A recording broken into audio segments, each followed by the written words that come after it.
మనం చూస్తున్నది అర్జునుడు ఉత్తర గోగ్రహణం. ఆ తర్వాతది కౌరవులు పాండవులు యుద్ధానికి వెళ్తున్నది, కురుక్షేత్ర మహాసంగ్రామం కోసం వెళ్తున్న సన్నివేశాలు. ఆ తర్వాత అర్జునుడికి భీష్ముడికి మధ్య జరిగిన యుద్ధం, భీష్ముడి అంపశయ్య. తర్వాత భీముడు యుద్ధంలో ఏనుగులతో కూడా కుస్తీ పడి మొత్తం కౌరవ సంహారంలో ఎట్లాంటి పాత్ర పోషించాడు అన్న సన్నివేశం.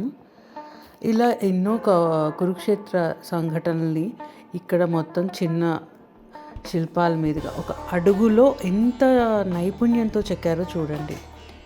నెక్స్ట్ ఇక్కడ వసంత పంచమి నాడు హోలీ ఆడుతున్న సిచ్యువేషన్ అండి ఇది.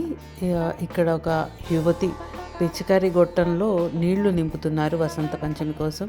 ఇలా ఎన్నో ఉన్నాయి. బర్ముడా షార్ట్స్ ఆ కాలంలోనే ఫ్యాషన్ ట్రెండ్ క్రియేట్ చేస్తూ, ఇప్పుడు ఫ్యాషన్ అనుకుంటున్నారు కానీ they have at that time. Next వచ్చేసి మర్కట మోహిని, అంటే ఒక కోతి చీర లాగుతుంది ఒక యువతిది. ఆ యువతి కోపంతో ఆ కోతిని వారిస్తున్నది.